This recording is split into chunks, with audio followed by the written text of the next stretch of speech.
simple at maganda. Yan ang kayang ibigay sa inyo ng damit natin. Ngayon kasi, talagang uso na yung simple lang yung suot mo pero may dating ka. Diyan ka matutulungan ng gabunan shirt at hoodie natin. Simple ka mang tignan pero may tinatago kang lakas. At dahil alam kong busy kayo GIPs, nilagay ko na yung Shopee link sa comment section para hindi na kayo mahirapan sa pag-order. Yan lamang, maraming salamat GIP. Manatiling simple at may dating. Simulan na natin ang kwento.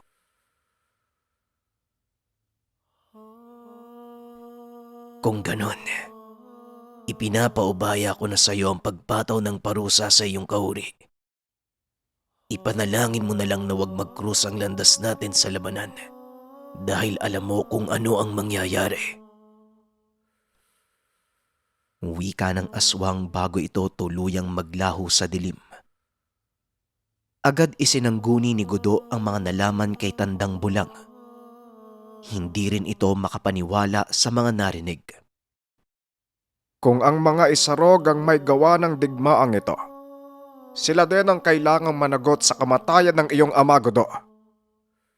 Pero, nagtitiwala ka ba sa sinabi sa iyo ng aswang na yon?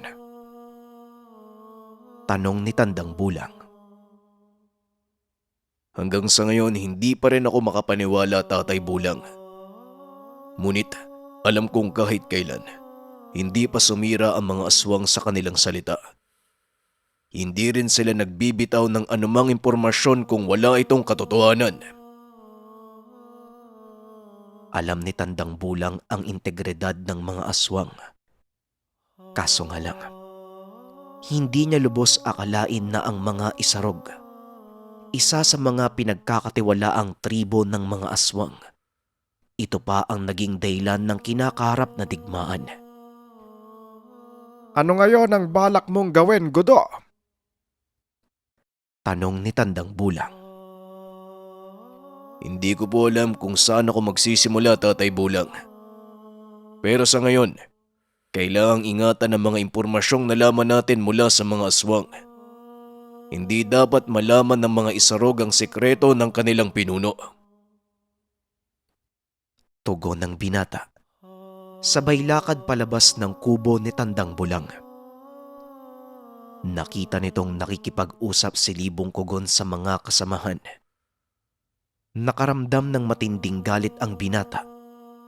Ngunit hindi nito magawang atakihin ng kababata dahil na din sa haba ng kanilang pinagsamahan. Nang makalapit ito sa grupo, agad siyang tinanong ni Libong Kugon kung bakit niya pinaniwalaan ang aswang. Mas makakabuti kung sasarilihin ko muna ang dahilan. Mas makakabuti kung walang ibang makakaalam maliban sa akin. Mahirap magtiwala sa mga tao sa paligid, kahit pa kadugo mo. Tugon ng kaibigan. Agad namang nagpantig ang tenga ni Libong Kugon at hinawakan sa balikat si Gudo. Parang may pinupunto ka yata, kaibigan. Bakit hindi mo na lang sabihin sa amin kung ano ang nalaman mo? Tanong ni Libong Kugon. Hindi na kailangan. Sa ngayon manatili kayong sumusunod sa kautusan ko o lumisan kung hindi nyo kayang sumailalim sa pamumuno ko. Tugon ni Gudo sabay talikod. Laking gulat ng lahat nang biglang sinalakay ni Libong Kugon si Gudo. Nagawa naman itong sanggain ng binata. At habang nagbubuno ang dalawa ay siya namang paglabas ni Tandang Bulang. Anong kabaliwan to? Magsitigil kayo! Libong Kugon, ibaba mo ang iyong kampilan. Ang lakas ng loob mong salakay ng pinuno ng mga babaylan sa sarili naming lugar. Kaagad ibinaba ni Gudo ang kanyang sandata. Lumuhod sa harap ni Tandang Bulang. Inaasahan itong yun din ang gagawin ng kaibigan. Ngunit nang mailapag niya ang sandata sa lupa, bigla naman itong sinipa ni Libong Kugon papalayo sa kanya. Hinahamon kita sa isang labanan, Gudo. Kapag natalo ka, magpapasailalim ang mga babaylan sa mga isarog. Tama na ang pagiging sunod-sunura ng angkan ko sa'yo. Sawang-sawa na kaming sumunod sa iyong mga utos na parang mga asong hawak niyong mga liig. Tumayo ka. Harapin mo ko sa isang duelo hanggang kamatayan. Biglang napatingin si Godot kay Tandang Bulang. Huminga ng malalim ang matanda at ibinigay ang pagpapasya sa kanya. Ikaw ang pinuno ng angkang ito. Nasa iyo ang desisyon, Godot. Wika ni Tandang Bulang. Tumayo ang binata at nilapitan si Libong Kugon. Ayoko sanang humantong sa ganito ang lahat. Ngunit ipinapakita mo ang totoo mong kulay sa lahat ng mga nandito. Kinikilala kita bilang kapatid ko. Ngunit ano ang ginawa mo sa tatay ko? Sa kalagitnaan ng pakikipagkasundo ng mga aswang upang magkaroon ng kapayapaan, pinatay mo ang pinuno ng mga aswang na naging dahilan ng kamatayan ng tatay ko. Biglang tumahimik ang lahat. Inantay nila ang magiging tugon ni Libong Kugon. Ngunit sa halip na magsalita ito, itinaas niya ang sandata at sinugod si Godot. Dali-dali namang dumampot ng sandata ang binata upang sanggain ang atake ng kababata. Kung buo na ang iyong pasya, wala ko magagawa. Tandang Bulang, itinatakda ko ang pagsisimula ng duelong ito. Wika ni Godot sabay bunot ng kanyang sandata mula sa sisidlan. Hindi makapaniwala ang binata na sa kabila ng modernong panahon, mararanasan pa rin niyang makipaglaban hanggang sa kamatayan. Kabaliwan ang iniisip ng iyong ama, Godot. Makipagkasundo sa mga aswang. Sa palagay mo, tutupad sila sa pinag-usapan. Mga traidor ang lahi ng talunanon. Kaya ako ginawa yon para tuluyan ng matuldukan ng pananalasa ng mga aswang. Wika ni Libong Kugon. Ngunit tila hindi nakikinig si Godot sa mga sinasabi nito. Salip ay sinugod niya ang kaibigan ng walang pag-aalinlangan. Tama na ang pagpapaliwanag, Libong Kugon. Panindigan mo ang paghamon mo sa akin. Tama na ang ginawa mo upang patunayan ang katraidoran mo. Kinilala kita bilang kapatid. Pero ito ang igaganti mo sa angkang kumupkop sa tribo mo. Hindi mo ba naaalala ang ginawa ng tatay ko para sa inyo? Ubus na sana ang lahi mo kung hindi dahil sa kanya. Tugon ni Godot. Biglang nanumbalik sa alaala ni Libong Kugon ang nangyari 15 taon na ang nakakaraan. Kaunting pagbabalik tanaw. Nang mga panong iyon, dumaranas ng matinding taggutom ang mga isarog dahil sa kawalan ng mapagkukunan ng pagkain. Nagpasya ang mga itong lisanin ang kanilang lupain at tumawid sa isla ng Panay. Ngunit walang tribo ang tumatanggap sa kanila. Sa halip ay pinagtabuyan pa sila ng mga ito. Nagpagala-gala sila sa buong kapuluan. Namuhay bilang mga lagalag hanggang sa napadpad sila sa isang lupain. Dito nila nakilala ang angkan ng mga babaylan na nooy pinamumunuan ng ama ni Godot. Kilalang malakas na mandirigma ang mga isarog, kaya pinili nilang sakupin ang mga babaylan sa pag-aakalang walang kakayahan sa pakikipaglaban ang mga ito. Ngunit isang malaking pagkakamali ang kanilang ginawa. Dahil bago pa man sila makagawa ng unang hakbang, nagawa na silang talunin ng ama ni Godot na nagngangalang Kanlinog. Mag-isa nitong pinatumba ang mga mandirigmang isarog sa pamumuno ng tatay ni Libong Kugon na nagngangalang Lambunaw. Kaibigan, sugatan ang iyong mga kasama at nangangailangan ng makakain at gamot. Pakiusap, ibaba mo ang iyong sandata at hahayaan ko kayong makapasok sa aking nasasakupan. Gagamutin namin ang iyong mga sugat at papakainin kayo. Wika ni Kanlinog.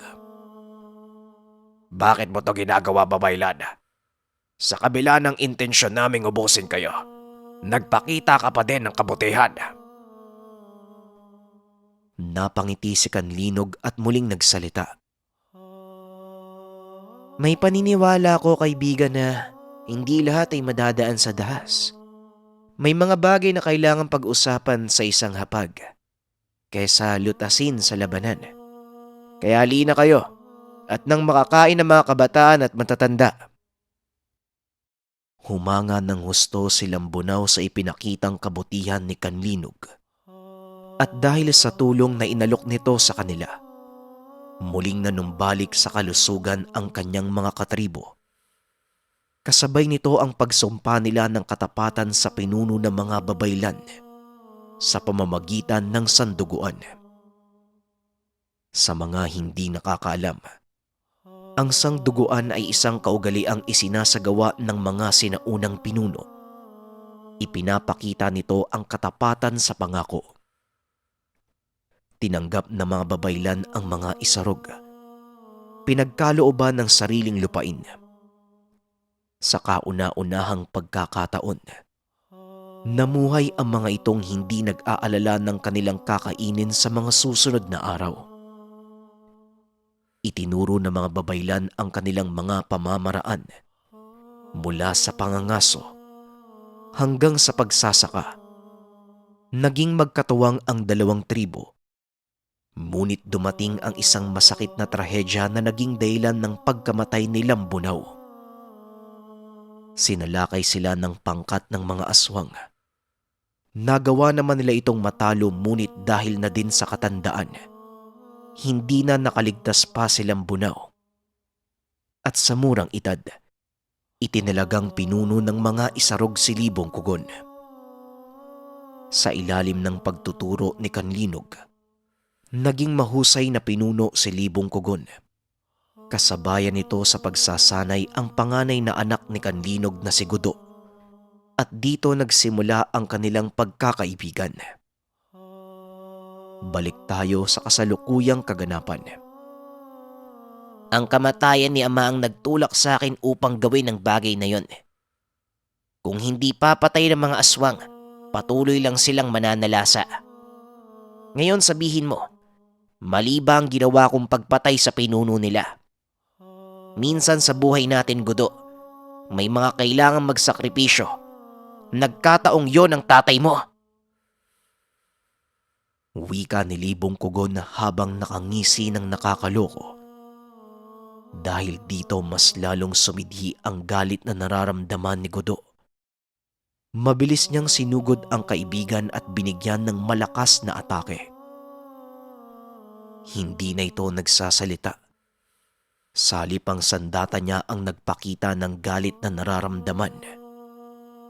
Nang mga sandaling iyon, halos mapudpod ang sandata ni Libong Kugon dahil sa pag-ataking ginagawa ni Gudo.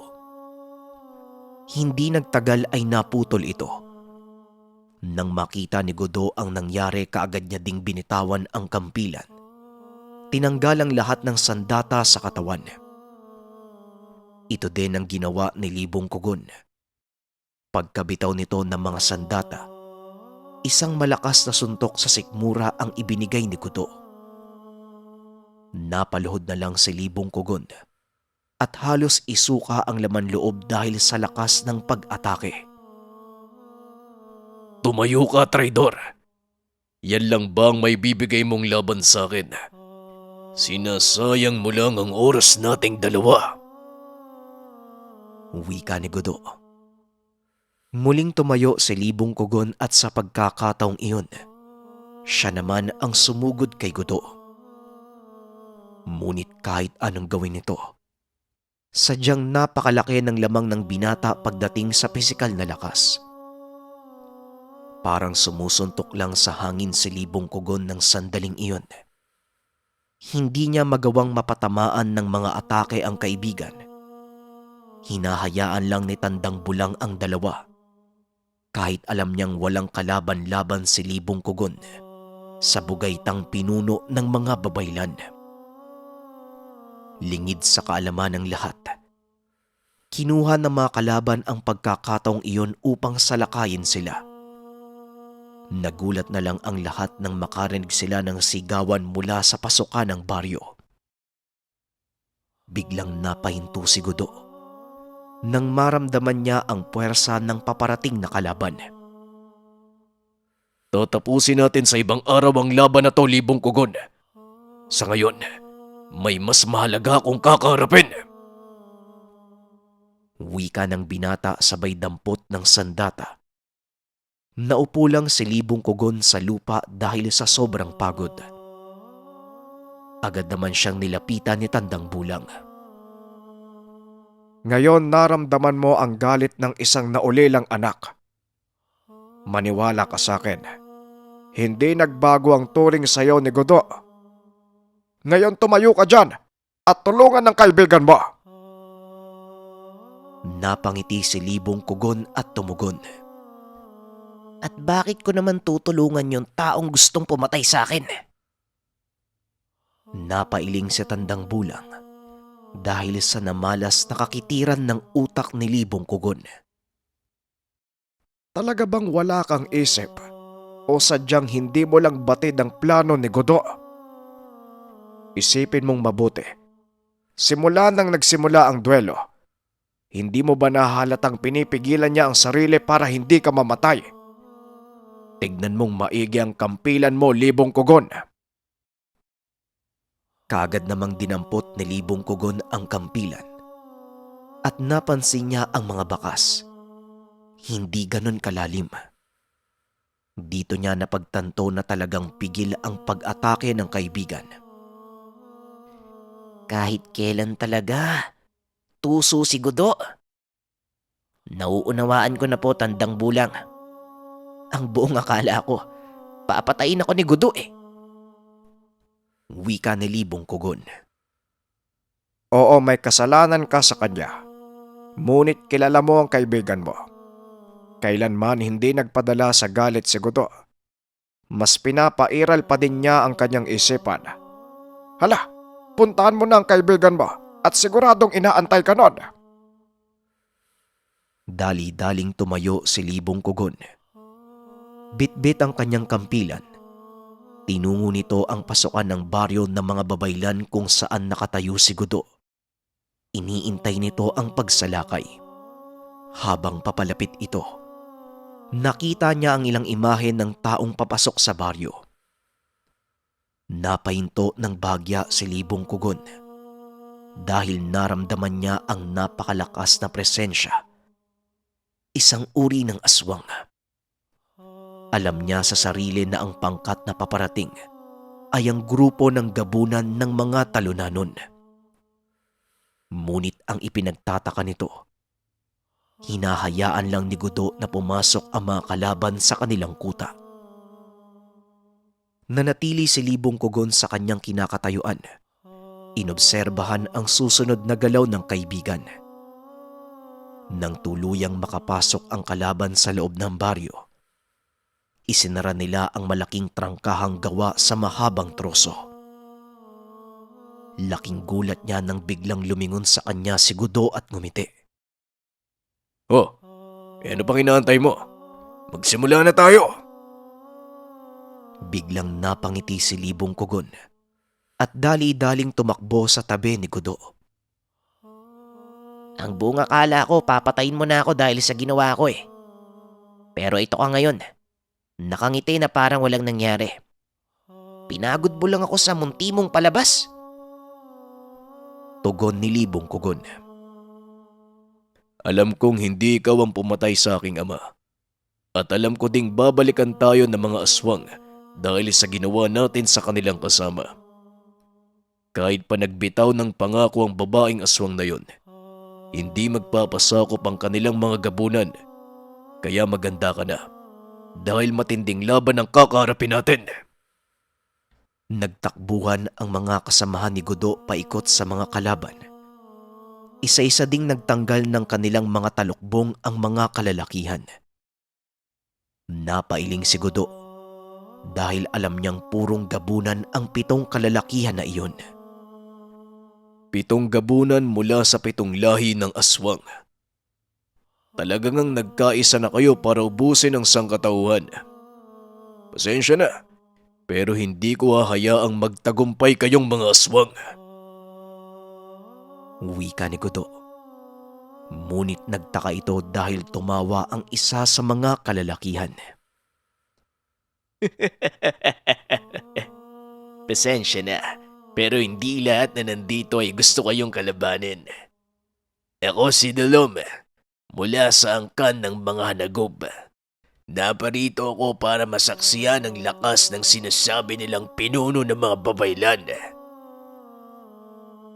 Wika ng isa sa mga kalalakihan habang naglalakad papunta sa tabi. Naupo ito sa putol na puno. Ikinagagala kitang makita sa lugar na ito, Dulom.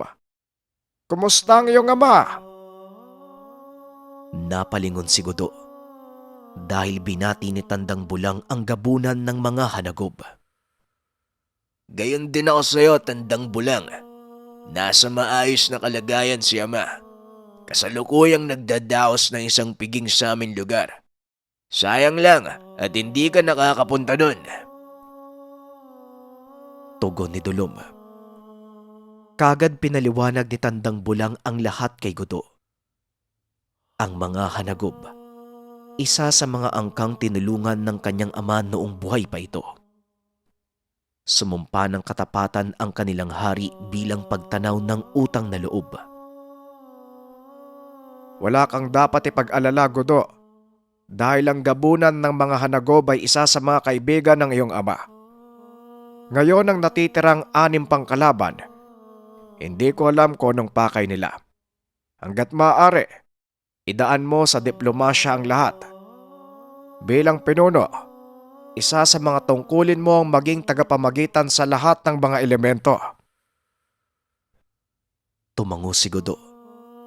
Naglakad papunta sa 6 pang kalalakihang nakatayo sa gitna ng daan. Ikinalulugod ko ang inyong pagdalaw. Maligayang pagdating sa aming baryo. Kung inyong mamarapatin, inaanyayaan ko kayong dumulog sa aming bulwagan para pag-usapan ang inyong pakay. Matapos magsalita, naglakad palayo si Gudo. Mula sa likuran niya ay sinugod siya ng isa sa mga gabunan. Ngunit hindi man lang umilag ang binata. Salip ay huminto ito sa paglalakad at tinanong ang gabunang sumugod sa kanya. Humahanga ako sa husay at bilis mo sa pagkilos. Kung hindi ako nagkakamali, ikaw ang gabunan ng angkan ng mga mandurugo. Tumawa ng malakas ang nilalang at kaagad na nagpakilala. Napakatalas ng iyong isipan, binata. Tama ka. Ako ang gabunan ng angkan ng mga mandurugo. Tawagin mo kong Udyong. Pinahanga mo ko sa angking mong katapangan. Alam mong, sa isang kudlit ng aking kuko, maaari mong ikamatay. Pero hindi mo man lang iniwasan. Wika ni Udyong. Alam kong hindi mo ko papatayin dahil hindi yun ang dahilan ng pagparito mo. Pero salamat sa paghanga. Kinalulugod kitang makilala. Sa pagpapatuloy ng pag-uusap, hindi na malayan na papasikat na pala ang araw. Kaya naman inanyayaan sila ni Gudo na pumasok sa loob ng bulwagan. Agad na upo sa bilog na lamesa ang panauhing aswang ng binata. Nagsimula na ang pag-uusap. Pweh! Sayang! Akala ko pa naman makakita ako ng pagdanak ng dugo ngayong gabi. Pero mukhang mababagot lang ako. Wika ni Dolom. Nakaagad namang sinagot ng isa pang lalaki. Hindi ito ang oras para pairalin mo ang gutom mo, Dolom. Alam mo ang pakay natin dito. Kaya hanggat maaari umayos ka. Nga pala, ako si Leon. Ikinalulugod kong maanyayaan sa pagtitipo na ito. Napatitig naman sa kanya si Gudo. Dahil kung titignan, halos kasing edad niya ang gabunan, kaya hindi nito maiwasang magtanong. Kung papahintulutan niyo po, maaari ko bang malaman ang pinagmulan mong angkan? Kagad na tumugon ang binatang gabunan. Mula ako sa angkan ng mga Magindara o aswang dagat. Nakatira ang aking mga katribo sa dalampasigan hindi kalayuan dito. Ako ang nag-iisang lalaki sa aming angkan, ngunit hindi ako ang gabunan. Naparito lang ako bilang kahalili ng aking ina. Tugon ni Leon. Ang ilan sa mga kalalakihan ay pinili na lang manahimik. Hindi na din tinanong pa ni Gudo ang kanilang mga pangalan at kung saang angkan sila nagmula. Sa isip nito, mas mainam kung hindi na lamang niya tatanungin ang mga ito bilang tanda ng respeto. Ngayon maaari na nating simulan ng pag-uusap. Maaari ko bang malaman kung ano ang pakay niyo sa pagpunta niyo dito? Maraming salamat sa pakikinig ng ating kwento, JIP. At muli simple at maganda. Yan ang gabunan t-shirt natin. Yan ang kayang ibigay sa inyo ng ating damit. Kaya naman wag na natin pang sayangin ang pagkakataon at alam kong busy kayo, JIP, kaya inalagay ko na yung link sa comment section para hindi na kayo mahirapan sa pag-order. At promise, once na na-order nyo yan, isi-ship ko kaagad yan. Yun lamang, maraming salamat. Paalam.